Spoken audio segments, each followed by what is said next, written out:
Coming to you live from my apartment, it's Rob Has a Podcast. And now here's the guy who every night brings you a strong and steady stream.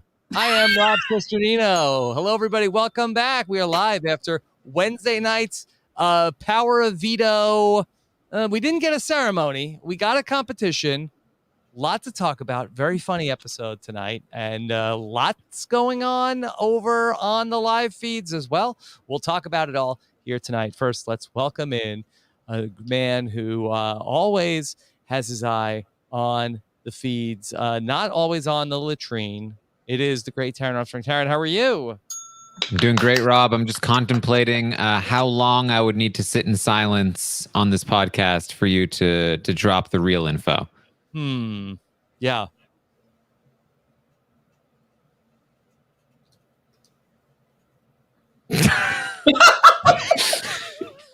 All right, fine. I'll tell you what's really going on. We got a great guest, Taran. Okay, good to know. Very excited to have back with us here tonight the amazingly talented and hardworking and extremely funny Rachel Swindler is here. Rachel, how are you? I am great. I am so happy to be here. You guys are always so much fun and you're so funny. And I listen to you guys all the time too. So I am always excited to be back on Rob Has a Podcast. Yes. Oh, thank you. Thank you for saying it the correct way. Finally, nobody ever says it the way that it's supposed to be said. I'm here to do that for you. You finally did it. You're welcome. Thank you for that. Thank you. Rachel, how have you been? I've been good. I mean, a lot's changed in my life. I now currently live in Louisiana with my Elvis singing tribute artist boyfriend. Yes. So, who has 3 children. So I am basically a step girlfriend. That's what I like to call myself. So just a lot has changed for me because when the pandemic hit, it was just, I lost all my jobs. And I basically packed up my life and just came here. And then paid rent for Los Angeles for a year. And then went back, packed up my life, came back here. And now I'm just kind of sitting pretty, doing some work over here and doing some performing work with my boyfriend now. He's got some shows coming back. So I back up sing for him. And so I'm just kind of trying to work on myself, save some money. And who knows where I'll be in another year at this point. Wow. Rachel. Okay. Well, that was a wild ride. It was. I've had a lot. Genuine update. Yeah. Yeah. I gave it. Yes, I did. I don't know. Yeah. Okay. Well, look, if you think that's bad, wait till you hear about Taran's move. Okay. Wait, have you moved too? Yeah. Everybody did. Yeah. Everybody. Well, yeah. Rob moved. Nobody's where you left us. Yeah. I know. But anyway, Rachel, really glad that you were able to make some time and talk with us here tonight. We always love to get to talk to you about what's going on in the world of Big Brother. Of course, we're live here tonight. We will be back again live tomorrow night to talk about everything that happens in our eviction. I think you won't want to miss that on Thursday Night Live after the episode. Okay. Rachel, just big picture, what have you made of Big Brother 23 so far? You know, I mean, it's been really, really good. I have enjoyed the very strong gameplay, the intelligence. These people are so intelligent, which, again, I'm not talking bad on my season, but it seems like in other seasons we've seen like maybe half the house know what's going on and half the house not know what's going on. It seems like as a collective, all these people. That was definitely in your season. Yeah, exactly. My season. But it just seems like we're dealing with very intellectual people who know how to play the game of Big Brother, which has never, I feel like that it hasn't happened in one complete season before. So even the people that maybe don't know what's going on, I mean, maybe I would eliminate maybe like the first 4 weeks. Maybe Whitney didn't really know what's going on, but it seems like just everybody's so smart and playing so hard, and it's really entertaining on a gameplay level this year. Okay, Taran, what'd you make of the show tonight? I don't know about you, Rob. I thought this was an amazing episode. I mean, this was there. This was great. I mean, from every aspect of it, like the gameplay was there, even from the start, even before the veto. The like funny segments were really funny. The veto was like ridiculous, but pretty funny. And also dramatic and good. And then what an ending. A cliffhanger. Yeah. Did you mind that they didn't have the power veto ceremony? I feel like did we see this past season in Big Brother Canada? We see it. We rarely see it, but it does sometimes happen. I think maybe they did do it with maybe like the Kiefer situation, but I'm not sure. But what I've been critical of cliffhangers in the past for other shows. For Big Brother, I think it works, especially because the episode's coming tomorrow night. We're not waiting a week and forgetting about what happened. Like, it's going to come right away. And I think it's also kind of like unexpected, and it's very fun. And they built it well as well. Like, this was not just a random cliffhanger. It felt like this was meaningful. Like, this was high drama. Yeah, we were only talking about last week at the veto ceremony of like, isn't it weird that you get like 10 minutes of hugging if to hug every single person in the house? Rachel, could you let us know that is the hugging? Are you instructed to hug every single person in the house after the veto ceremony? No, you're not instructed to do that at all. I just think that it's obligatory. We all just feel like we need to hug everybody to say, I feel so bad for you. Oh my gosh, haha, that was amazing. You know, we just have to be very. I can't believe that happened to you. Like, this is, but yeah. It's always hugging. Always. Do you make sure that you hug every person, or is it like, I feel like I've done enough? I don't remember if I hugged every single person, but I definitely would make sure I hugged the people nominated or backdoored, because that's the most important people. Yeah, it's like a wedding receiving line. I think that everybody has to like get a hug from every single person as they walk through. Oh yes. Could we turn this into some sort of psychological experiment? Like, do people feel compelled to hug in scenarios like this? I'm not sure. That's a good question. Yeah. That I can't answer. Do you hug after the nominations? Is that also another hug? Yes. Yeah. Okay. After ceremony. Is it the same length of hug? And they hug after the eviction too. So it's really like, okay, have a ceremony, have a hug. Yeah. Yeah, because it's so dramatic. I mean, it's so dramatic. So you have to hug everybody so that they know that, you know, it's okay, because it's dramatic. We have to be dramatized. Yeah, they don't hug on Survivor. Oh, they don't? Very few hugs on Survivor. Yeah. Maybe everybody stinks too much. That's why. Yeah. Maybe just more cutthroat on Survivor? It's a cutthroat. Yeah. I think they'd be embarrassed because, like, Jeff is watching, you know? Yeah. It's like, all right, move on with it. Yeah. Probably. There are so many different things to talk about here from today. I guess let's start with the game. Rachel, what did you think of the move to be targeting Christian in this spot for Derek X? Did you think that was the right call? You know, it's not good for Derek X's game. That's ultimately what I believe. I think it's a little too early, but when you're given this opportunity to have him not play in the veto competition and be backdoored, you kind of have to take that opportunity, it feels. But after watching, and you know, I'm not as caught up with live feeds and maybe as much of the backing you know, from the live feeds is why he made this decision. But I'm sure with Hannah has been a big role in wanting him to get him out. But you know, I feel like it might be a little bit too early on the other hand, it seems like the whole house doesn't really care if he goes or not. So I don't know how much backlash he's going to get other than maybe Alyssa and Xavier. Yeah, it's actually an interesting scenario because his closest allies in Hannah and Tiffany and Claire actually don't want the shot to be taken. They actually were like, please don't. We'd prefer Sarah Beth leave. We don't like her. We want her gone. And it was actually Kyland who kind of got in there, and you know, Christian and Alyssa were kind of correct to assume this, and really helped convince Derek that this is the move that he needed to take. But you know, Kyland isn't exactly like the best support system in the house right now. He's not in a really great place. So Derek is pretty much taking this all on himself, and telling his allies like, look, I can't miss this shot.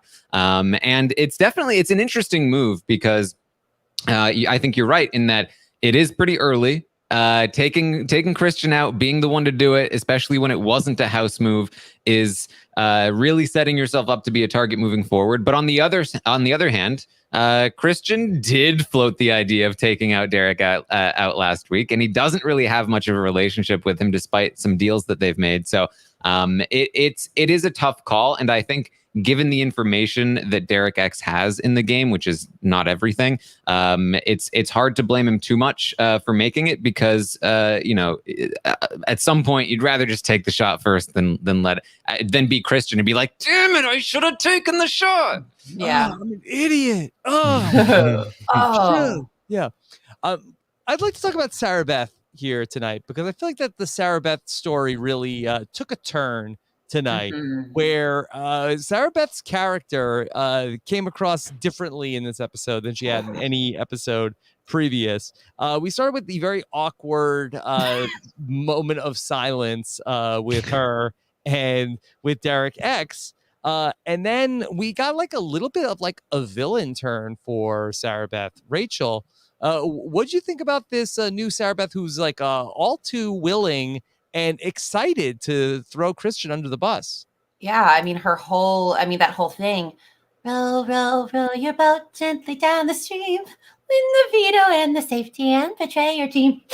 Like, that was spooky. Literally, it was terrifying. I saw that clip on Twitter earlier, so a couple days ago, and I was like, Jesus, she done taken a turn. But hey, she's playing cutthroat. She said, listen, you know what, if you got to take Christian out and that means I'm safe, do it, because Sarah Beth would have been out the door. And you know what, if I don't want to go out in week 5, and that's exactly what happened to me on my season, so good for her. Like, don't get out before jury. It fucking sucks. So sorry, I don't know if I can use that word. I apologize. But I think that we need a villain. We need somebody to kind of take that role, because as I've seen, we're not getting a lot of tension, a lot of clashing going on, and I would like more drama. So if we can get a villain in Sarah Beth and with that voice, I think that's pretty epic. So. Yeah, Taran, it's very interesting with Sarah Beth, where going back to her intro, like she is she's like works like on like crime scenes, right? And she told us about how that she had never seen Dexter, but this is like getting like very like Dexter-y, that she has like the very like sweet side of her, and everybody thought like, oh, you look at this sweet Sarah Beth, but then like she has like this like a very dark, menacing side. Are you saying she brings everyone donuts and then moonlights by killing threats in the game? Yeah.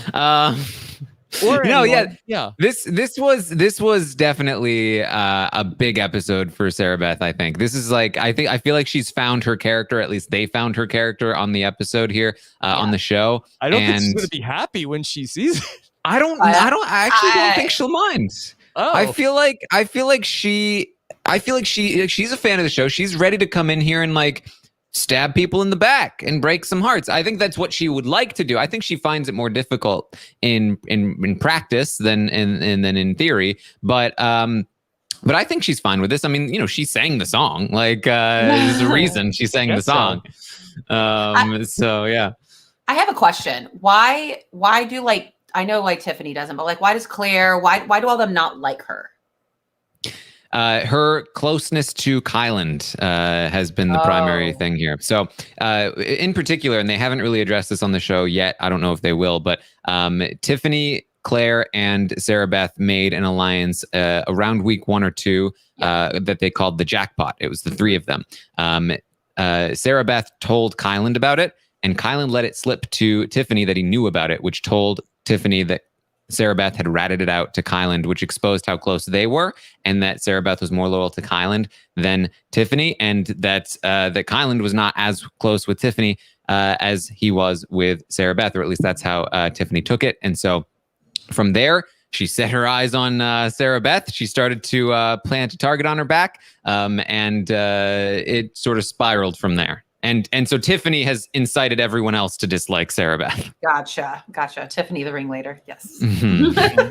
Yeah. It doesn't take that much. Yeah. Yes.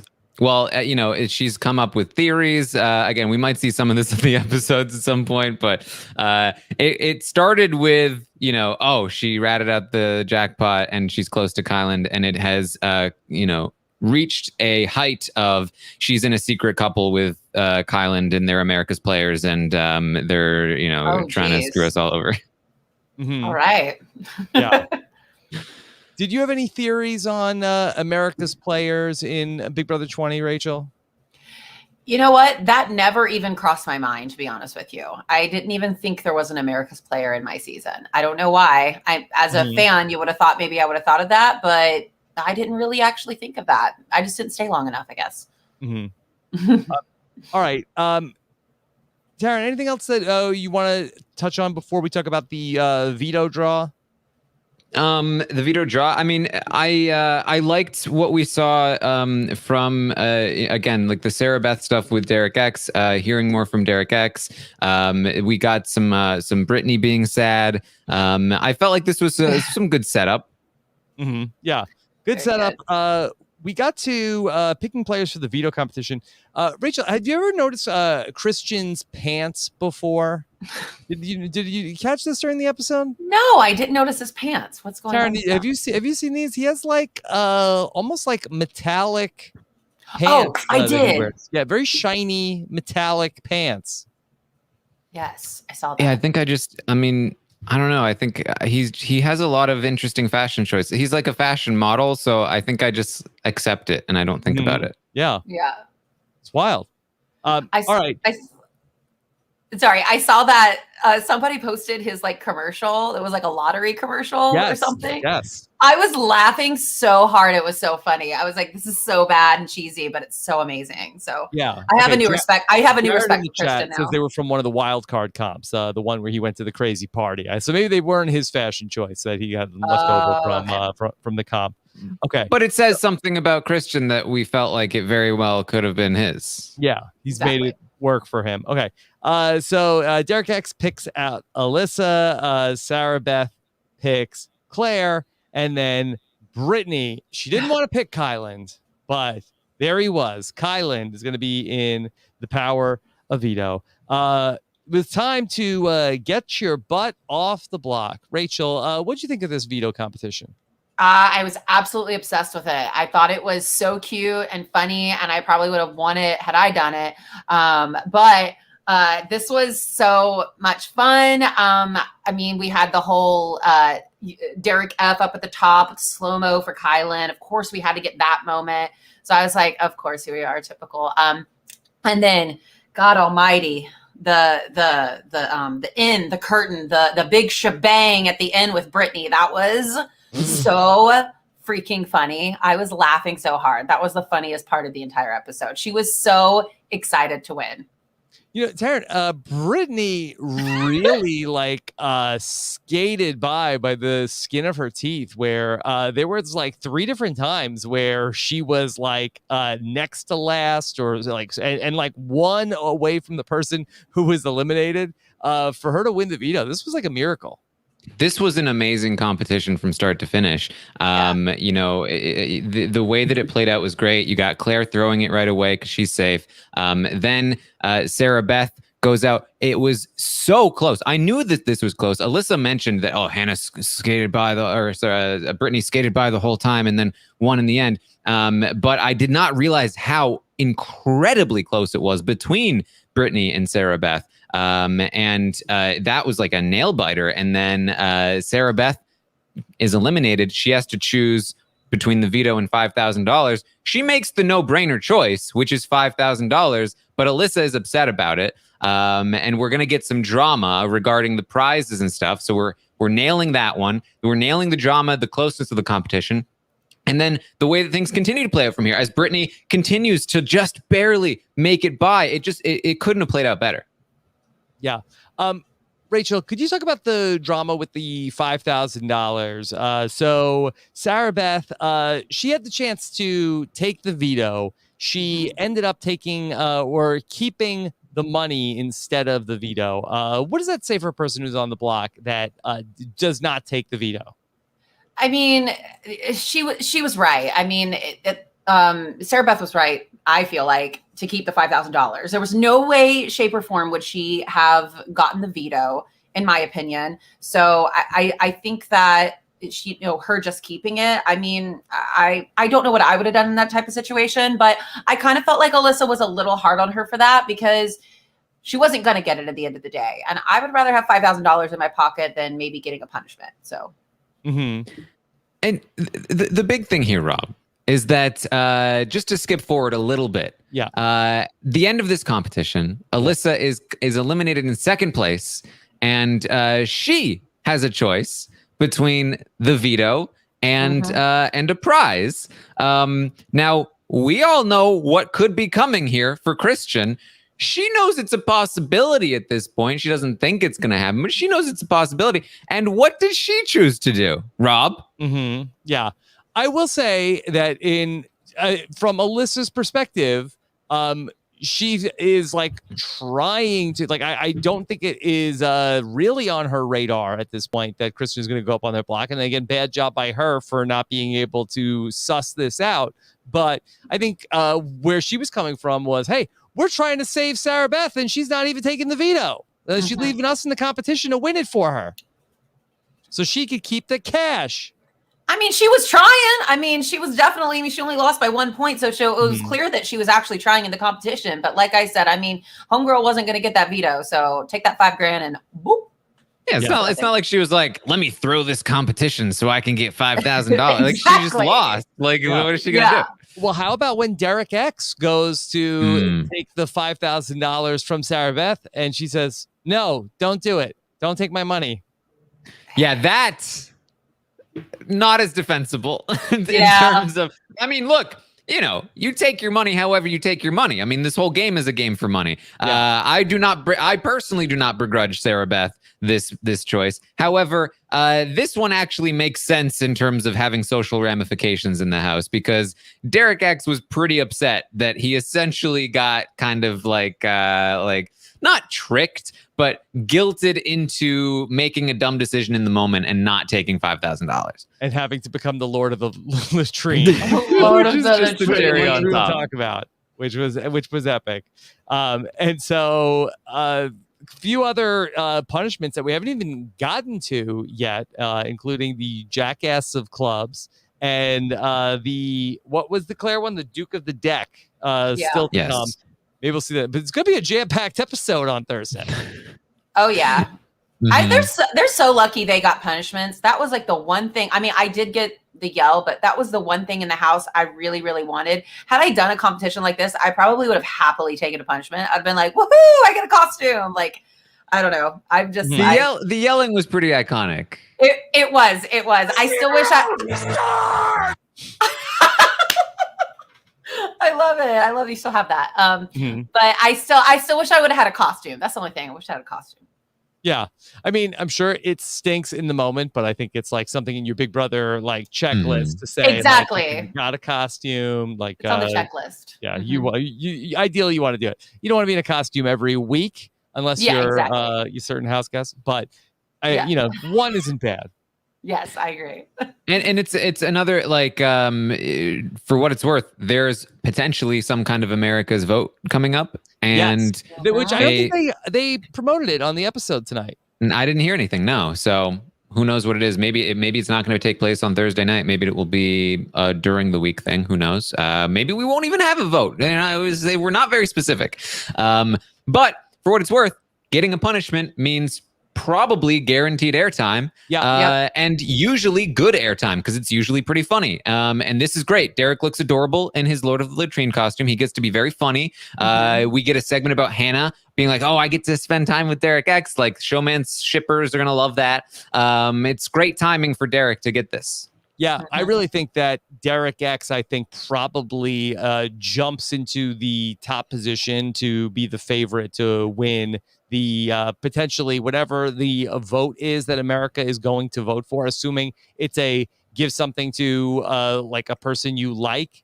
Rachel, I think that Derek X, by getting this punishment over the $5,000, I think actually has the best chance to win that.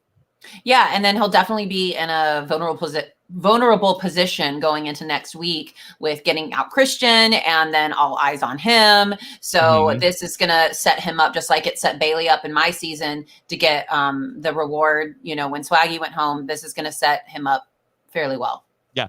And Taran, just in terms of like other people that it could be, Tiffany, who's certainly been a standout this season, didn't really get a lot in this episode tonight. Yeah. Like, I feel like that, some others, Kylan, not really prominently featured in the episode. Kylan's been absent from the show from get-go. I mean, I feel like Sarah Beth had a pretty good episode, but I don't know if there's enough history there from the audience. I thought Brittany actually had a very good talking about this Veto competition. That's a dark horse. Yeah, because Rachel, that we kept talking about Brittany squeaking through, and then she ultimately gets a chance, and she just went all out to win the Denialator. Oh my gosh, she. You know what? I mean, is Brittany a super fan of the show, Taran? I think she's a big fan. She's even like at least vaguely aware of like some feed stuff. So gotcha. Pretty big fan. Yeah, I mean, you know what? When you've been nominated 3 times in that house and you feel like you've kind of just been, screwed over week after week after week, I'm sure for her, it's just like, I know these people underestimate me. I know they don't think that I'm a physical threat. They know nothing about her karate background, I believe, because she hasn't said anything about that. So, good on her. I'm so glad that she won. And that was a pretty hilarious moment. And it was just nice to see her just like bask in that glory of winning after being nominated 3 weeks for 3 weeks. Yeah. And Azza with the great narration. Oh my gosh. That was so funny. She was so funny.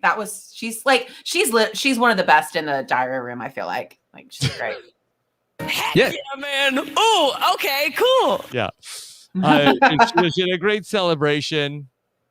Oh yeah, it was again, like this is just it's great. I mean, the visual of her performing was amazing. Then she's so overwhelmed by emotion afterwards. She's so pumped about it. The celebration, the music swelling. It's a really good moment because it's hilarious and it's genuinely like touching in a way, and it combines all of those elements. It's a great moment in a great episode. Taran, from what I understand, Alyssa felt like that her helmet didn't properly fit for this veto competition. I mean, I don't think it wasn't close. I don't think there was any way she was going to beat Brittany. This was Brittany's competition. Is that a thing? No, I mean, she clearly just was not moving her head fast enough. I don't know what she wants. Yeah, Brittany broke her freaking GoPro camera. Like by the end of it, it was like bent. Like she was doing it so fast. I mean, homegirl was like, "I am not gonna not win this veto." So she killed it. Yeah, this was the competition for her. So congratulations to Brittany, who ends up getting the power of veto. All right, we got to the Lord of the Latrine, Rachel. Now, yes. I guess did you ever keep track of how many times people are heading to the restroom in the Big Brother house? Is this a thing that normally happens? You know what? No. We don't normally keep track of people's bowel movements in the house. But I can imagine that if I was a house guest and somebody had this punishment, I would be acting like I had to go to the bathroom all the time because I think it's absolutely. Oh, you think that they were just messing with him? Oh, 100%. I mean, and even Hannah was like, if I can just spend. Yes. I mean, I don't know if the diary room told her to say that, which I going back to, very quickly to the veto competition, when Alyssa said the comment in the diary room about, well, maybe I'll be in a Nicki Minaj video. And I was like, oh God. I was like, somebody in the diary room done told her to say that. But anyways. I digress. But what I was going to say, I just think, I mean, I know Hannah was like, if I could spend any time with him. So I think a lot of them were doing it on purpose. I know I would. Taran, do you know we're house guests saying like, oh, to go tell Derek X you have to go to the bathroom again? I don't think it was like organized like that, but yeah, I mean, people would definitely mess with him here and there. Yeah. Because Rachel, I feel like that the Big Brother house really does bring this out. Like, I feel like that in the times that I watch feeds, that I find that the house guests are often talking about who's had a bowel movement. Let me get the Metamucil from you when I can. I feel like it's I feel like I hear people talk about going number 2 more on the Big Brother live feeds than I do in any other part of my life. It's the slop too. The slop is just, it makes everybody have the, you know what I'm saying? The 1.5s? The 1.5s, the 2s, the 2.5s, the 2.5. Just made that up. Wow. But yeah, I mean, it makes it stirs up a lot in the stomach area. So it's not good. I know there's just a lot of things going on with the bowel movements in the house. Yeah. So sorry you have to listen to all that. Yeah, and we all Big do. D, Taran, that he's a private guy. Didn't like that. I guess I wouldn't like it either. Would you have gone with the same strategy? Just no number 2s. 24 hours. Yeah, I think I can hold it. Yeah. What if you really had to go, Rob? I mean, if you have to go, you have to go. I mean, there's nothing you could do about that. But you don't get shy. I'm saying I think I would. I think. I mean, like, would you have trouble if you knew that everyone was watching? Well, you can be shy waiting when it's an emergency. Then that's it. Yeah. All right. I feel like it would be fun to have somebody announce every time I went to the bathroom. Mm-hmm. I'd feel like royalty. Mm-hmm. Is that what the Royals do, Rachel? Do you think that's like you feel like that in the monarchy that they have people to announce that? Yeah, I feel like that definitely happens for sure. Yeah. I feel like I would not want that. Sit it here on your royal toilet and use your toilet paper to wipe your things. Fanny, yeah. The porcelain throne. The porcelain throne. Yes, that's how I would say it. Yeah, Taran, what was his announcement that he had to make? That they were sitting upon the porcelain throne. That whoever it was. Was there any sort of penalty if he didn't have the number correct? He lost track. I mean, they would call him out. There wasn't any like penalties, but if he didn't get anything right, they'd just correct him. Mm-hmm. Tell him to correct himself. Rachel, when he has the meltdown about how many people are using the bathroom and how that Kylan has a bladder the size of a penny, that was hilarious. Oh my gosh, it was so funny. I was so happy that this episode we got a lot more personality, I feel like, than we've gotten in other episodes. The one thing that I've lacked this season, it's been great gameplay, but like I've wanted to see more characters, more quirky, types of characters, because it feels like it's been really serious. So it was really exciting to see more characters form for this episode. Yeah. Besides Derek X, what other characters are you enjoying watching this season? I mean, I love Tiffany. I think she is masterful, and I think she's great in the diary room. So she's been really cool to watch. Frenchie was really fun to watch. And then I met Frenchie. Yes, I was going to say. So I saw that you had a run-in with Frenchie. How did that come to be? Yes. So I posted on Twitter that I was going to be in the Nashville area doing a show, and I wanted some BB alum to come to the show. I reached out to Ovi. Judd got a hold of me, but then apparently something happened with his truck and he left his phone in his truck. So he ended up not being able to come. But then Frenchie was able to come. So yeah, he came and watched my show, and it was nice to meet him. I mean, I know people getting out of the house, it's very difficult for them, and it's just always difficult getting out of the house. So it was cool to just connect with him and talk about his time and just see how he's doing. But yeah. How is he doing outside of the house? I think he's doing pretty good. I mean, everybody gets their amount of hate. I mean, unfortunately, with the move that he did in the first week and what he said he was going to do, and then what he ended up doing, that caused a lot of people to be angry at him. And Unfortunately, because of that, he's gotten hate. But it's just one of those things where, I told him, I'm like, it will die down eventually. I was like, I know it must seem like a lot right now, but eventually it will start to fade. But I mean, you can't.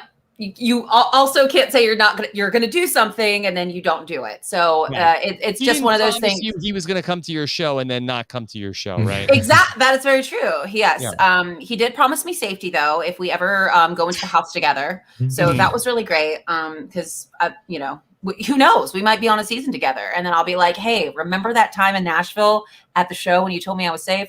Holding you to that." Mm-hmm. Rachel, now. You had a tweet that went viral when you talked about how another Big Brother 23 house guest had reached out to you previously when Brent Champagne had slid into your Instagram DMs. And this was before really, I think we knew, everywhere where his story was going to ultimately unfold. Yeah, it was. Yeah. So he had something cooking in his mental. Yeah, he apparently was supposed to be on my season. He was very close to being the Brett role on our season. And Brett ended up getting on the show over him. And I believe I was in Foxwoods, Connecticut during that December time in 2018. And I was near him. So he lived fairly close to Foxwoods Casino. And he just told me, I posted it. He already called me out for it. He's already messaged me about it. I bet. He was like, "Hey, I hear you're calling me out." I was like, "I'm not really like calling you out." I was like, "You ghosted me anyway, so it's all good." Okay. But anyways, yeah. All right. We're going to start to get back into the game after we get into everything with the Lord of the Latrine. And Derek X is going to pull in Alyssa, Taran. And he's going to let Alyssa know what's going on. And this starts, I don't know what reaction he was hoping for, but I don't think this is the one that he got. Yeah, this was Hannah's idea to sort of give her a heads up so that she didn't feel quite as betrayed, since she is going to be staying this week, assuming that, Christian ends up on the block and going home. So I think the idea is just like, he was trying to give her a heads up, but it wasn't really his idea. And I don't think he fully thought out what it was going to do. And so he wasn't really prepared for the pushback. And Derek X, as we have seen, can be a bit of a people pleaser at times. And that just sort of made this drag out a lot more. And it spiraled into what we saw. Yeah, Rachel, he didn't get from her like, "Oh, okay, thanks for letting me know." Yeah. What was he expecting? Unfortunately, I just don't think he thought out exactly what he was going to say to her. And again, like y'all said, as we saw, it just completely spiraled. He didn't know what to say. He didn't know how to rectify the situation when it was going down, and he just seemed very flustered. So again, I don't know what he was expecting Alyssa to say when you say, "I'm going to put up your showmance," because Alyssa is a huge fan of the show. She knows if you put up a very strong male competitor, they're probably going to go home. So she saw the writing on the wall. She's like, "I know what's going to happen if Christian goes up." So, Taran, we saw Xavier in the diary rooms in this episode really come out strong against Derek X. Now, I knew that his preference would be for Christian to stay in the house, but I didn't know Xavier felt quite so negative towards Derek X. Do you think was he just sort of like putting this on because he's in the diary room, or you think how he really feels? I think this is how he really feels. He's been pretty upset all week long about this whole situation. Pretty upset that he hasn't been able to do anything to stop it from happening. And he has talked about like, this guy's got to go. I've got to get this guy out. And he's been doing a lot to try and try and stop this from happening, to try and reverse it. And to try to put a target on Derek X. If we're talking about shields, though, wouldn't Derek X be a great shield for Xavier, or has Derek X made it known he's coming after Xavier? The opposite, actually. Derek X has been trying to pull Xavier in on the advice of Tiffany and Hannah, who are doing a lot of work for Xavier. Because Derek is like, I'm concerned about Xavier. He seems pissed at me. And they're like, no, he's totally cool. Don't worry about it. And so Derek tries to go to Xavier and he's like, we cool? Can we work together moving forward? Because I would love that. And he genuinely wants to. And Xavier's kind of like, sure. And Derek X goes back to Hannah and Tiffany. He's like, I don't know if X wants to work with me. I just am getting a weird vibe. And they're like, no, seriously. And it's been that on repeat for the last few days. They putting in work for the cookout. Jeez. Yeah. Taran, has the idea of shields ever been talked about so much in Big Brother? I know it gets talked about so much on Survivor, and especially, I've watched so much Survivor this year, but is it just something I'm misremembering in terms of it coming up this much in Big Brother? Shields, I feel like here's what I think happened. Typically, we're hearing meat shield being used, not just shield, but Frenchie ruined that with meathead. You can't say meat shield anymore. Yeah. Because meathead is already a thing. I feel like people talk about meat shields all the time, but they don't often say shields in Big Brother. And the shield or meat shield sort of strategy is, I think, not quite as dominant in Big Brother as it is in Survivor, because the thought process that Derek has is a decent one. You have to take the shot when you are able to, and the people that are good at competitions can really just wreck their way down to the end if you're not careful.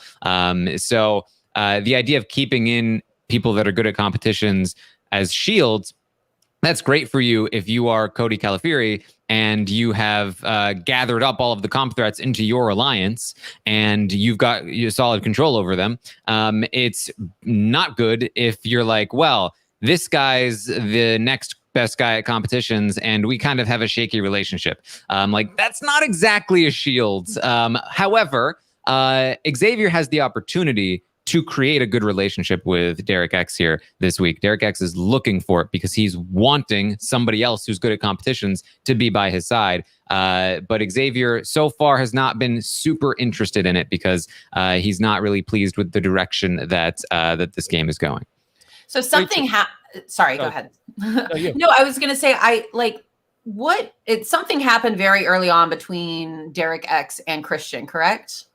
Yes, that was Frenchie. Frenchie essentially made up the rumor that he said to Christian, Derek X been saying rumors about you, and then when Alyssa went on the block, he fully used Derek X as a scapegoat for why she went up on the block. It's Derek X was in my head about you being a showmance and we got to target you. All of it was not true. They eventually found out that all of it was not true, but that wasn't until over a week later. Gotcha. And by then, the damage had kind of been done. They reconciled. They were like, oh, we have no reason to go after each other. Yeah, but they were still eyeing one eye open. I still remember what it was like to think you were my enemy. Mm-hmm. Gotcha. That sucks for Derek X. Rachel, ultimately, Christian is going to get into the loop on what's going on. He's not happy. He tells us that he feels like an idiot. Derek X is a coward. And we have a king's meeting to talk about what's going on. Yeah, I mean, was it the one in the storage room or the one in the workout room? I believe this one was in the workout room. Workout room, yeah. I mean, yeah, they had that last ditch effort to try and change everything. Christian comes in right at the end and he's like, listen, you need to put up what it was Derek F. They're saying he could win. And then Sarah Beth sitting there going, I can't say this in front of Alyssa, but I need you to put up Christian because there was no way Sarah Beth was staying over Derek F.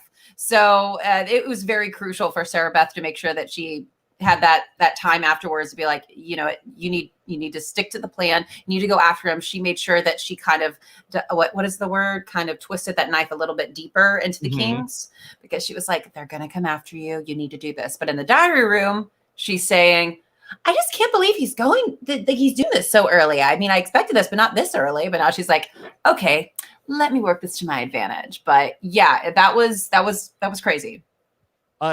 In the meeting with all of the kings, when they turn to Sarah Beth, Taran, and they say like, well, Sarah Beth, what do you think? And she's like, well, you just got to do whatever's best for your game, Derek. Like, that was a very awkward moment. Yeah, and I mean, so some of the context that was left out of this is that Christian and Alyssa had, yes, talked about targeting Derek after Sarah Beth hit the block, and Sarah Beth knew about that, and so she was telling Derek. Also, they had made a plan to flip the vote against Sarah Beth this week had Big D gone up on the block. Sarah Beth was unaware of this, but Tiffany and Claire knew about it. Tiffany told Hannah. Hannah told Derek, and then Derek in this conversation told her, yeah, they were planning on flipping the vote against you this week. And she's like, are you serious? This was even more important that Christian go up on the block this week. So yes, Sarah Beth definitely trying to make sure this goes through, and it did not go unnoticed by the Kings, who were not very pleased with her. Okay. We get our setup for the veto ceremony, but we get a little bit of a misdirect here because Christian is going to call an audible, pulls Derek X into the storage room and says, hey, you're going to put me up on the block. There are other people that I'm not going to name names that are not going to vote for you as we go into the jury. I'm your biggest shield. We need to work together. Derek X says, okay, you're making some sense. I love this. I mean, this is amazing. I've never seen this happen before, ever, that the ceremony is called and Derek X is going to the storage room ostensibly to grab the veto box. And Christian's like, nah, I got to talk to this guy, and goes in there with him and is like, essentially just like, you're not leaving here until I get this out and said to you. This is how you fight to the last second. It's reminiscent of JC in the meeting. Like, no. Yep. Okay. Oh, yes. Yeah, I mean, this is great of Christian. This is great gameplay to go in there and take that opportunity to, try and convince him one last time before he walks out there that, man, this isn't the right decision to make. And, Taran, that was really good when you're talking about shields, with Cody, when he built a team around him. I get what Christian was saying, but that definitely makes sense. The difference between shields in this, the definition of shields in this competition. But yeah, just great gameplay on Christian. And we love to see someone fight till the end, because that's what Big Brother's all about. It's fighting till the end, because we want to see everybody fight for their position in that house, because everybody would love to be in that house themselves. I mean, any fan would. So yeah. Taran, do you feel like that by cutting the episode this way, where we got to see Christian like make the last ditch effort to stay off the block and like really like hanging a lantern on it, do you feel like that, for future seasons, people will come in and fight more, that they see like, oh, I can just like fight up until the last second?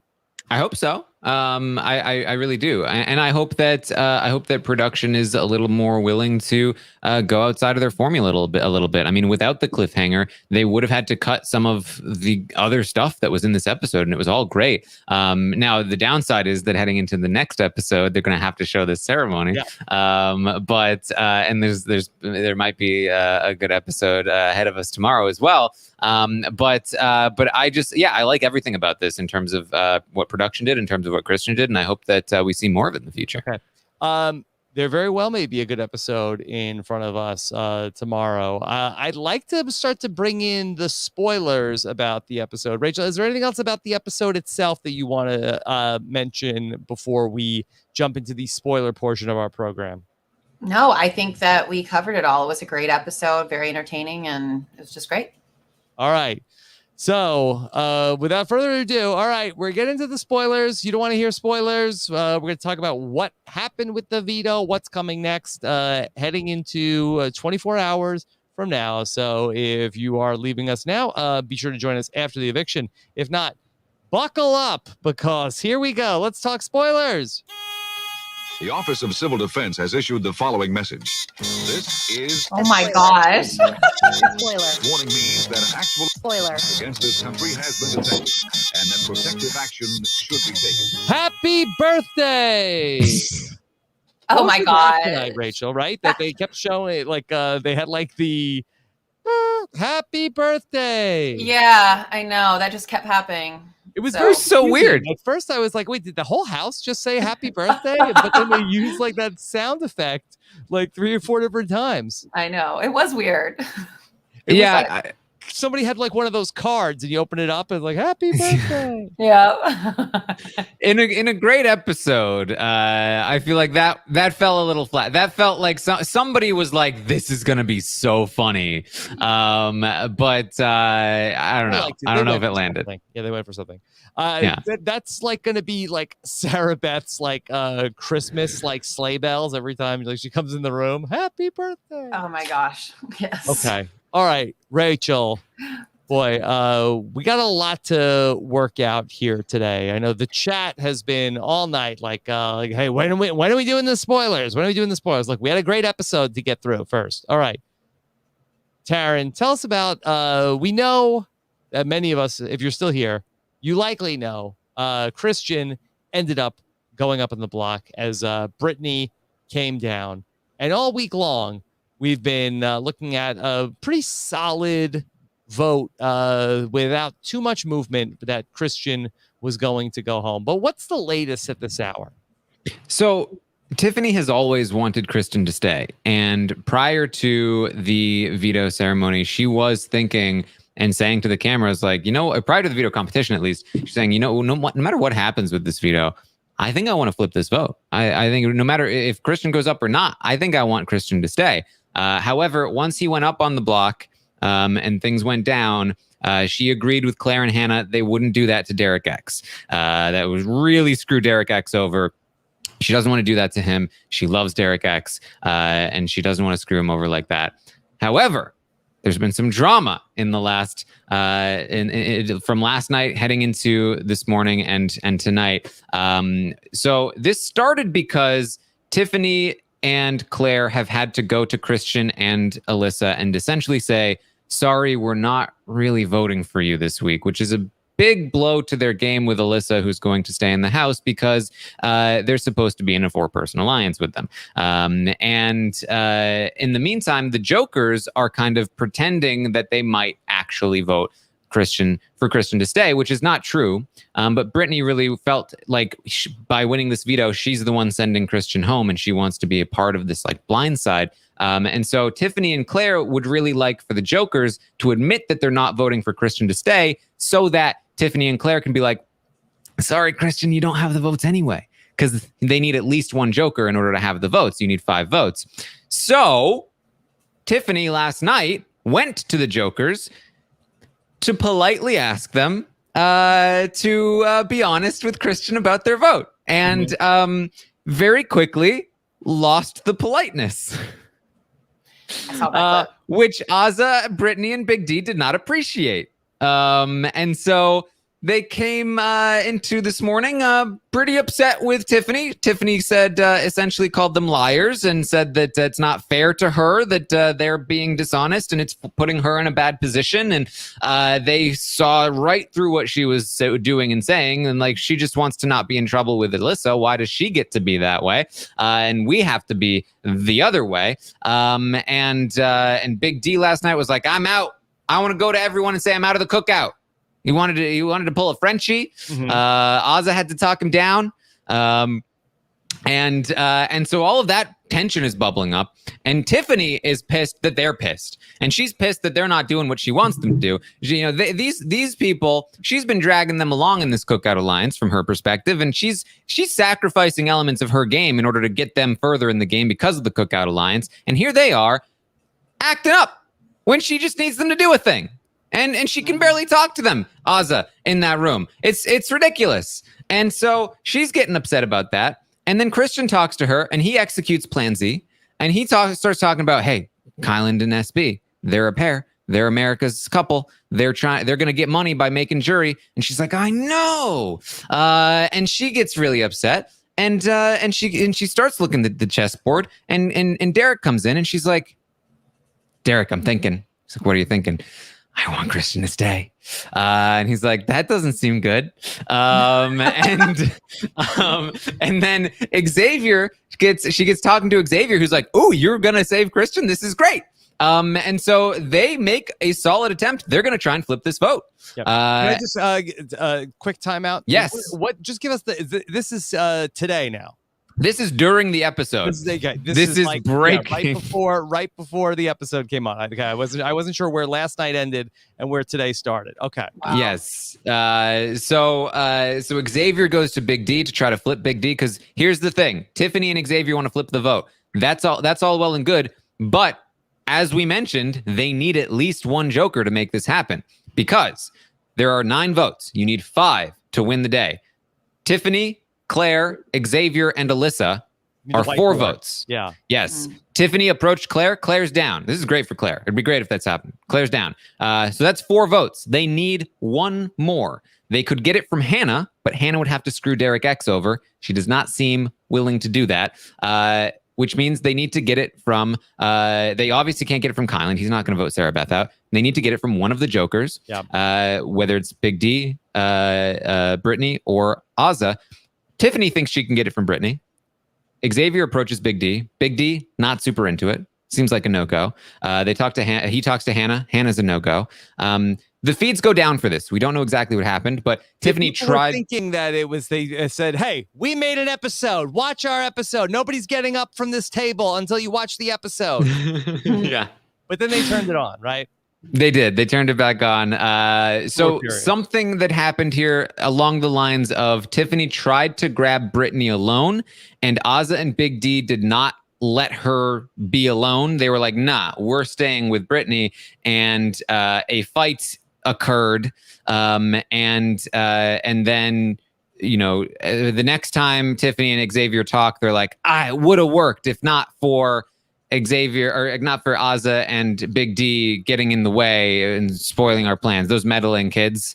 It seems as though the flip died there. But Tiffany is definitely not fully given up at this point, and has definitely damaged some relationships here, because Derek is now very aware of the fact that she was pushing pretty hard for this. Azza and Big D are even more pissed off, and it's just chaos.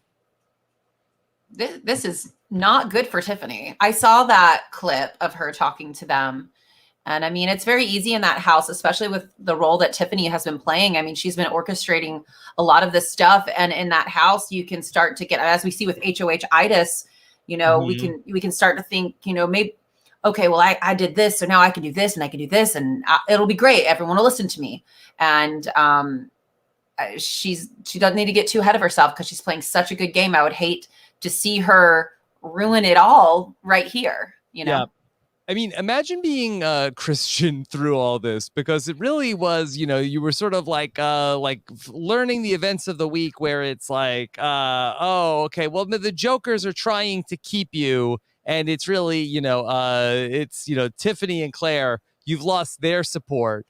And really, like, it's not just that, that part of the house flipped. It's almost like that the two sides have sort of switched opinions almost. It's like a rabbit season, duck season, rabbit season, where that now, so Tiffany and Claire, now they want to go after Sarah Beth, and the Jokers are saying, no, Christian has to go.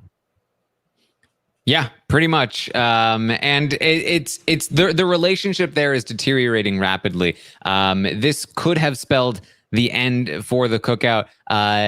There are, Xavier's trying to hold it together. Hannah's trying to hold it together. But this is not great. Kylan, I believe, is already somewhat aware that there was something that happened, and that Tiffany seems to be at the head of it. And he was already talking to Azza last night about how how much he doesn't trust her, essentially. So things are looking pretty shaky right now in the house, and this upcoming HOH will be pretty big. I still do not expect Christian to stay in this game. Tiffany wants to make it happen, but again, the path there is very difficult. I think if she had done this a couple of days ago, if she had decided a couple of days ago that she wanted this to happen, she probably could have made it happen. At this point, it's just, I don't think Azah will do what Tiffany does just out of principle. Like, she's not doing a flip if Tiffany's on that side. And she's been very firm. Big D's been very firm. Brittany's been very firm. And Hannah really doesn't want to screw Derek X over, and also does see some value in getting rid of Christian. So Taran, I do think that the wild card still in all this is Xavier, who does have the better relationship with Big D, is the possessor of the middle school crush from Azah, and also does want to screw over Derek X. That I kind of feel like that Tiffany needs to take a back seat and let Xavier try to close this sale. I agree. And honestly, I think that Big D is their best bet. And Xavier did try, but he was resistant. But Big D, there's a lot of reason for Big D to pull something here. We know that he's willing to cast rogue votes. We know that he's willing to do whatever he wants to do.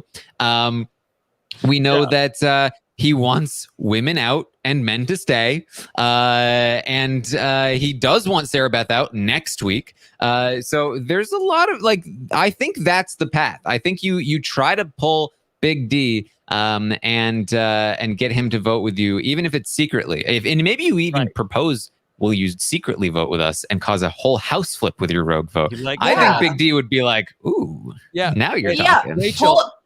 Pull a season 20. Pull a season 20 and blame it on somebody else. Like, that's why somebody asked me on Twitter, they said, why can't these people seem to execute blindsides? And I said, because, Tyler, everybody was able to pawn off the blame onto somebody else. They didn't have to take the full blame. So if you can pawn off this rogue vote on somebody else, freaking do it. We need a blindside. Like, we need a blindside this season. I swear to God. But Rachel, could you imagine that if it all comes down to, it's all right, it's four votes for Christian, 4 votes for Sarah Beth. Here comes Derek F. The deciding vote.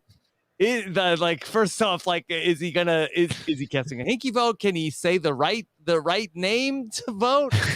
You know what? I actually forgot what my opening line in this entire podcast was going to be. And it was going to be, I'm so voting happy to voting be here right now. So I still deciding a vote tomorrow. Yeah. I vote Christian. I would love for him to vote not Christian. I would love for him to vote Sarah Beth. I want a blindside. Let's bring it. We need a blindside tomorrow. Yeah. Wow. And you know what? And I don't know if y'all saw this, but apparently this is not on purpose.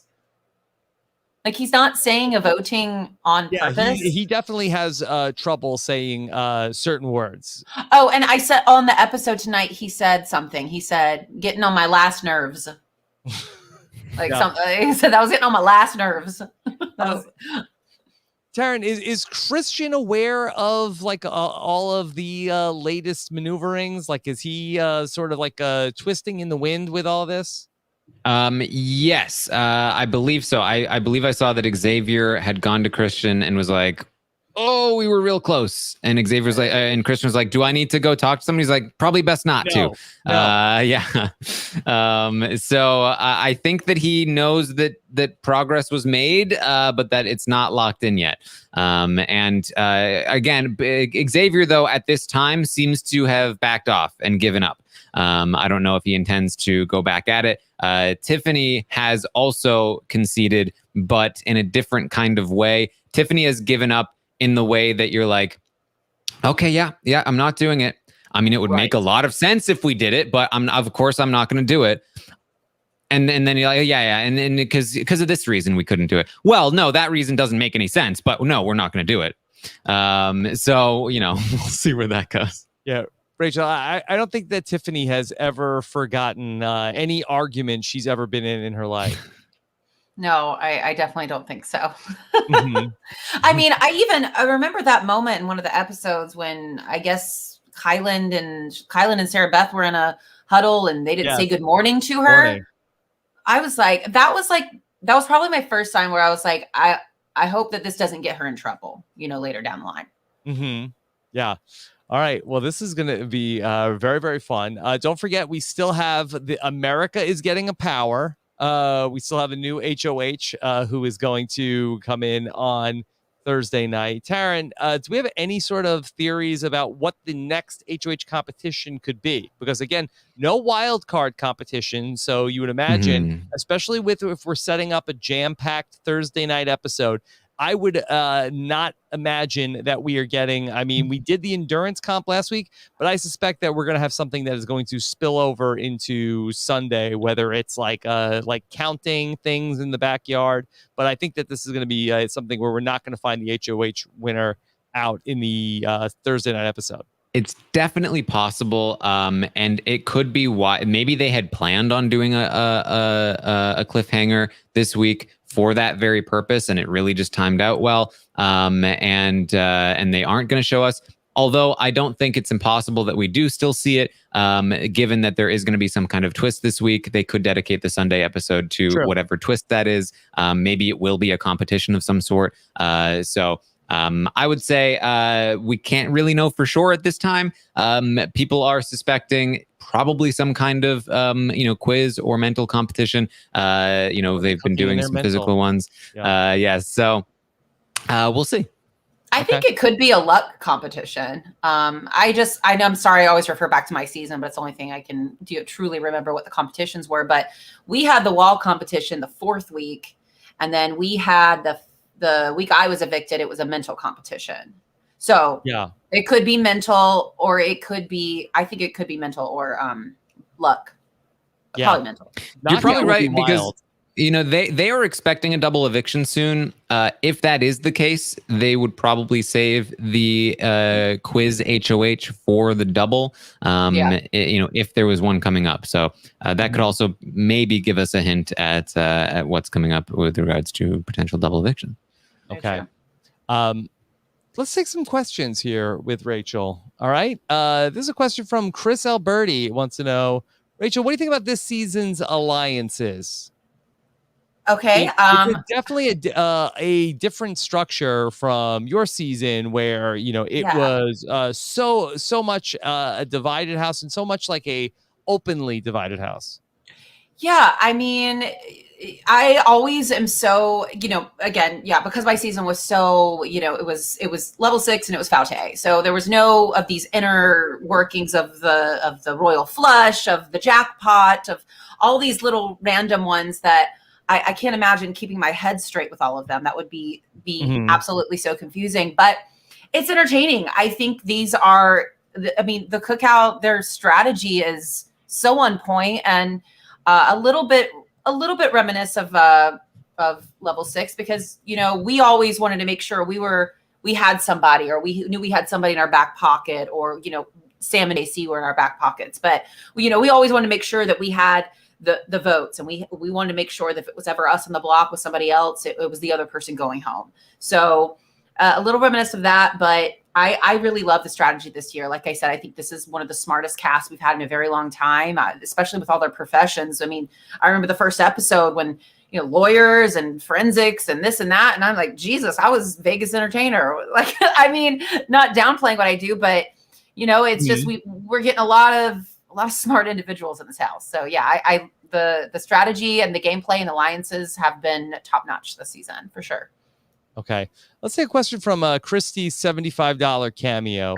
On a scale of 1 to 10, what are the odds that the cookout stays together after this week? Taran, what would you say? Define stay together, I guess, first. Yeah, stay together in that, are they directly coming after each other? I would say unlikely. Would they let an ally go after another one of them? More likely. I think that the odds are actually pretty good that they stay together. Probably out of 10, maybe like a 7. But 3 being that they break up as early as next week is considerably higher than it was prior to today. Yeah, I don't even know what that looks like. Is it like Derek F wins HOH and puts Tiffany on the block. Like, I mean, Yeah. sure, I could see that. But if it's like, is it a matter of like letting somebody like go up and like, like could somebody be collateral damage? Yes.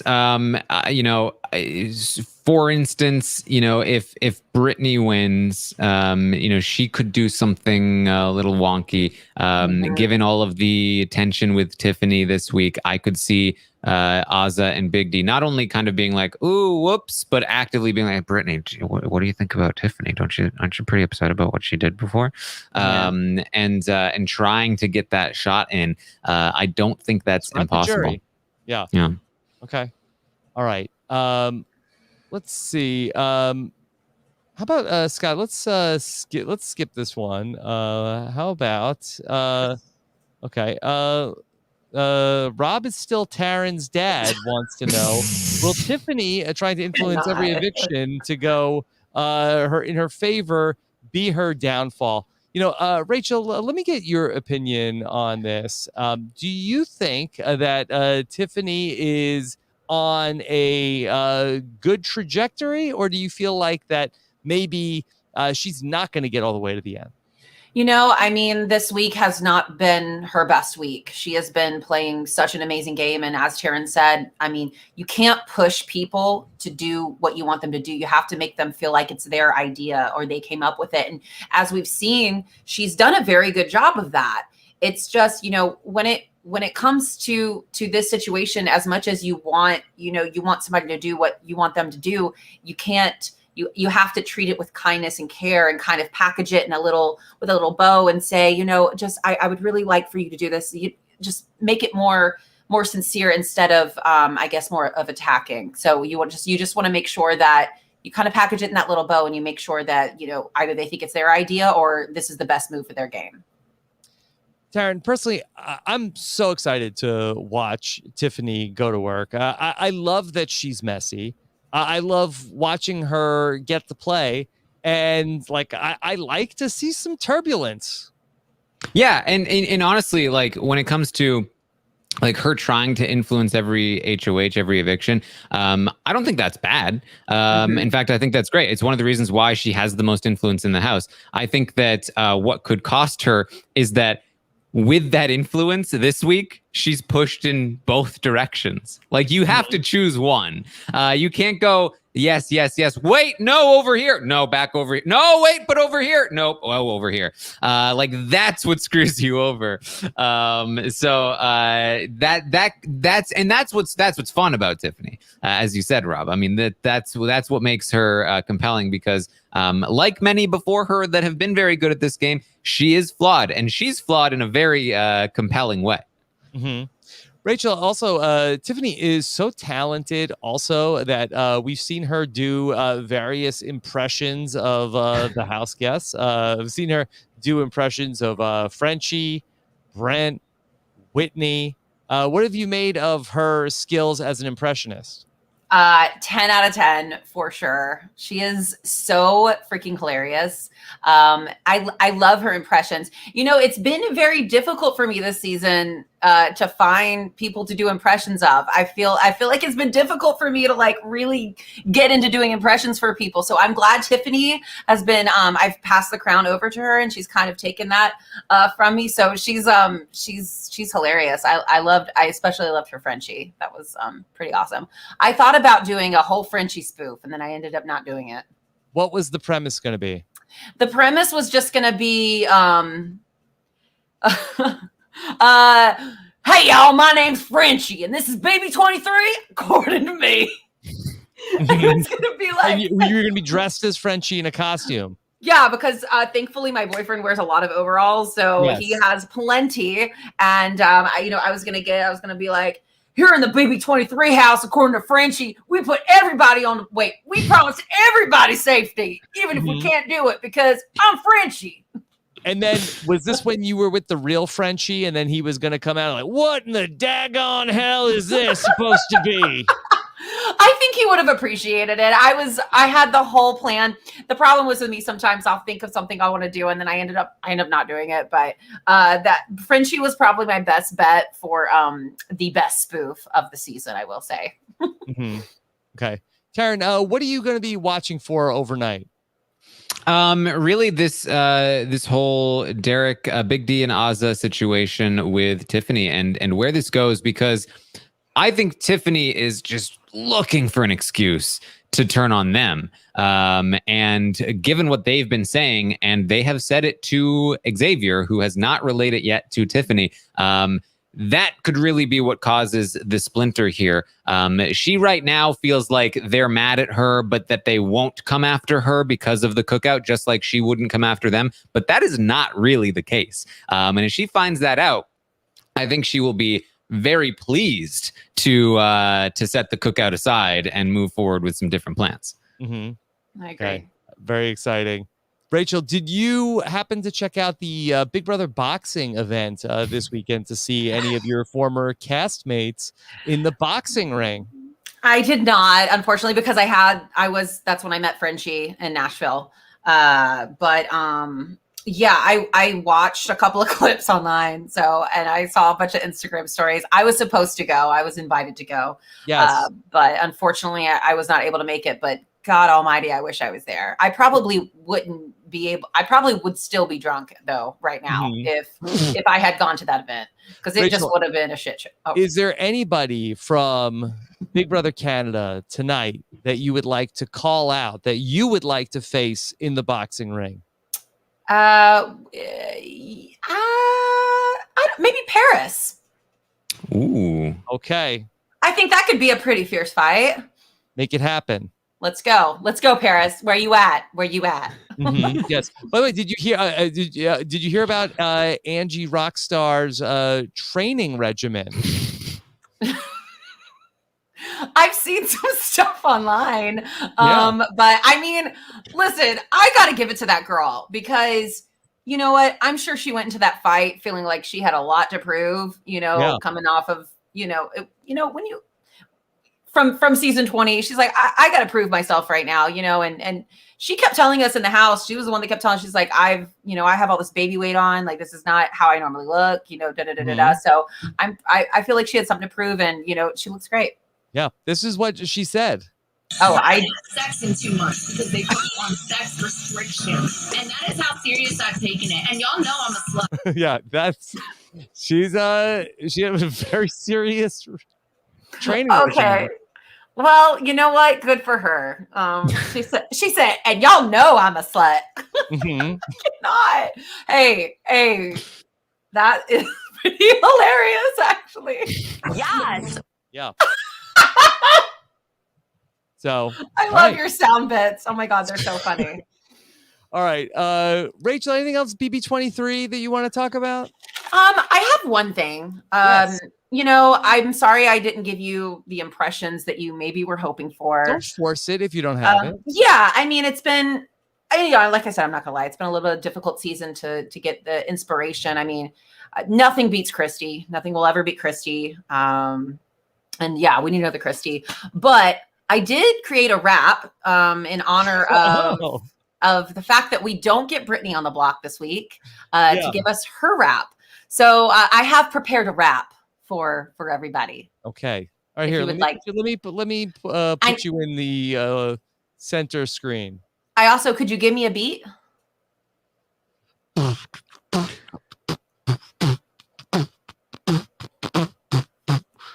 Come on, everybody, it's time to break it down. BB23 is locked in the house. Best season since 20. It might just take the crown. On second thought, let's shut that down. We got brains, beauty strategy to blow your mommy's kids. Came here to play. No season 19. Am I right? 23 will change the game and pave the way for all the rest. So grab some pop and take a seat because we about to get fed.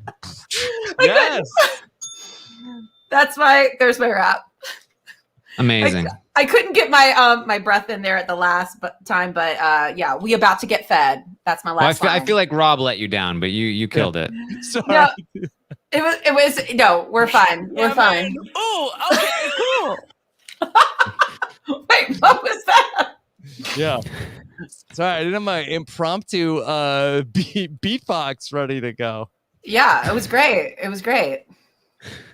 I hope everybody enjoys that. So there you and Brittany postseason gonna lay some tracks down. Collaborate. Maybe instead of a boxing match, you'll just start a rap battle with Enzo. Yeah, I would love to get some 8 Mile up in this. Me, Enzo, Brittany, we would freaking take the crown. I mean, I would take the crown. Actually, I wouldn't. I'm really bad at improv when it comes to rapping. I have to write it all down, but I have to take my notes. But I did make this in like probably 5 minutes. Wow. The chat is loving it. Tony says, best rap done by Rachel on this podcast this season. Yes. Best rap done by Rachel. Done by a Rachel. Definitely true. Yeah. I'm glad I've taken the crown for the Rachels of the podcast. Rachel Riley, where you at? Yeah, where you at, Rachel? You're next.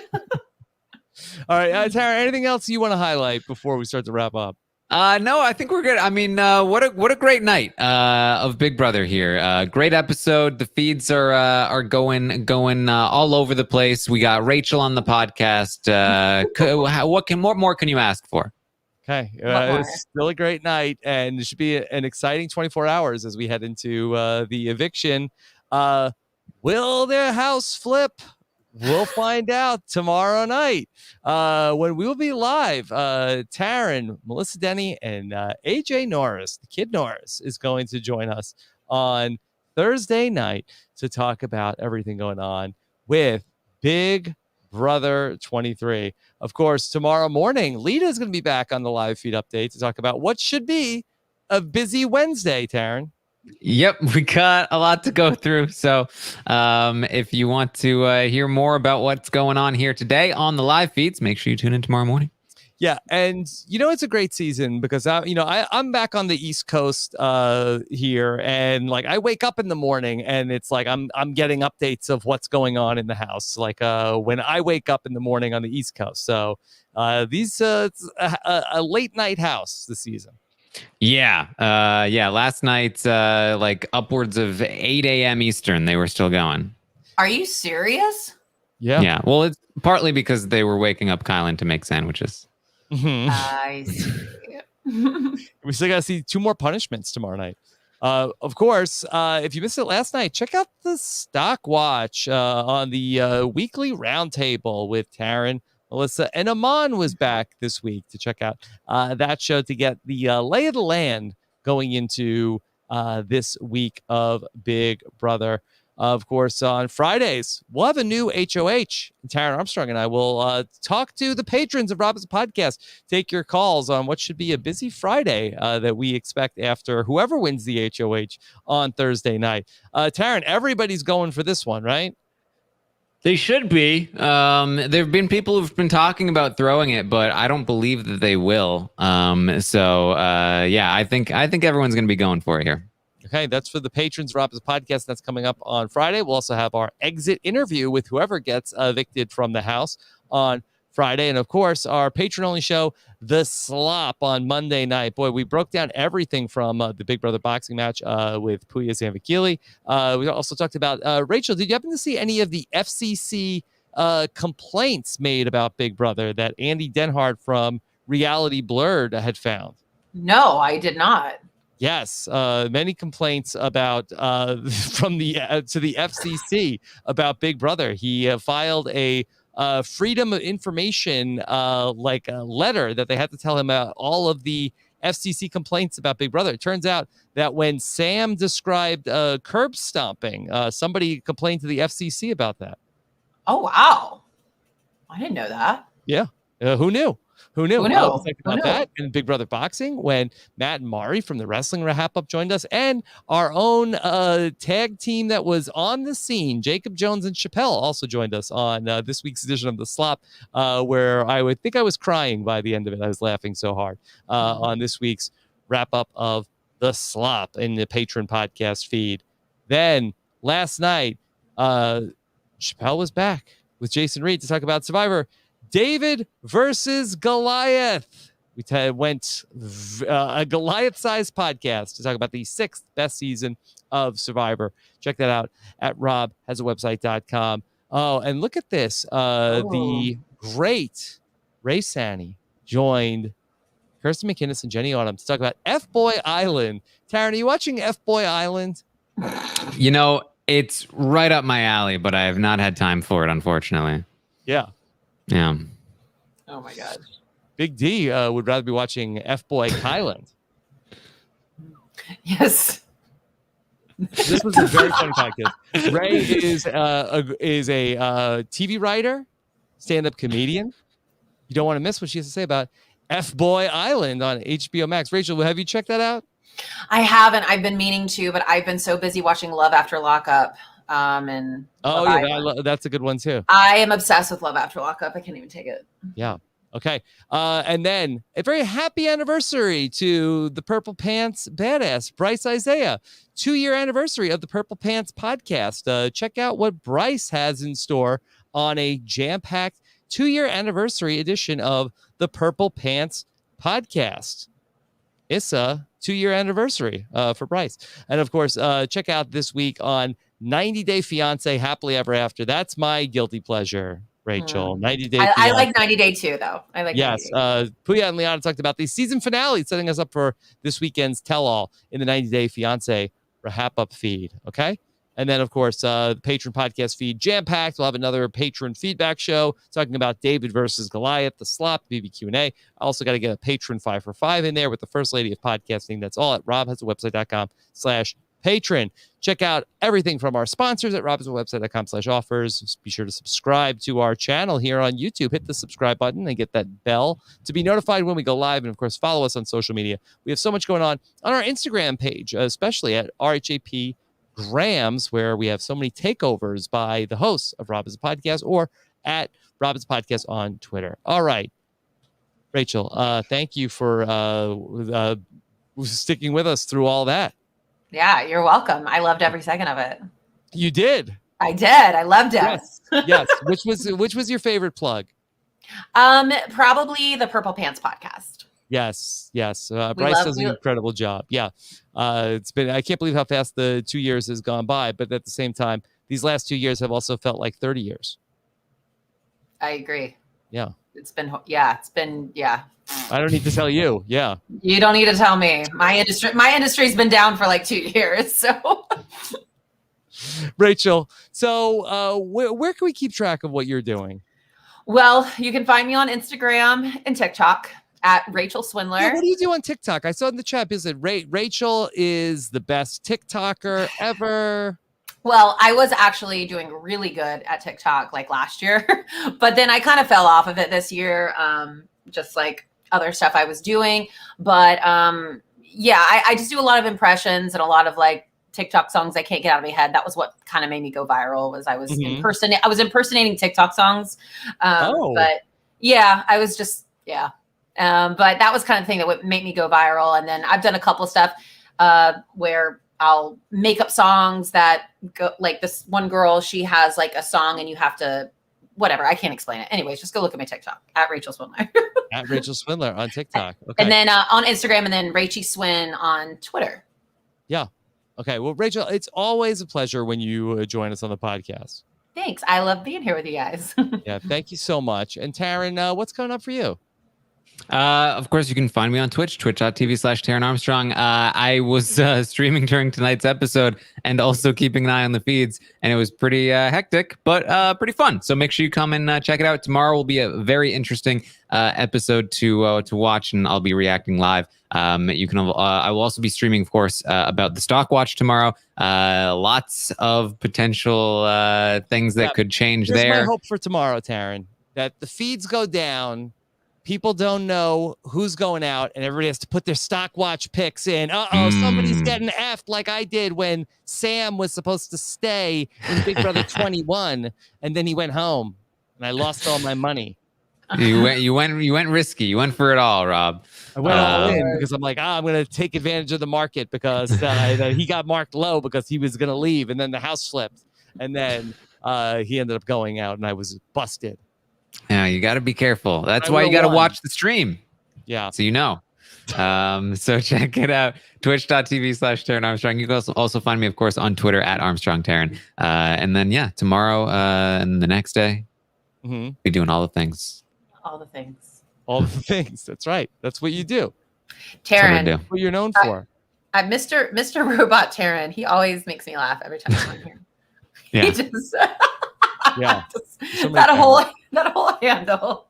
I just can't. It's so funny. Right. Shout out Mr. Robot Taran. There you go. Shout out Mr. Robot Taran always. Okay. Thank you so much for joining us here tonight. It's going to be a busy Thursday. Talking Big Brother. Take care, everybody. Have a good one.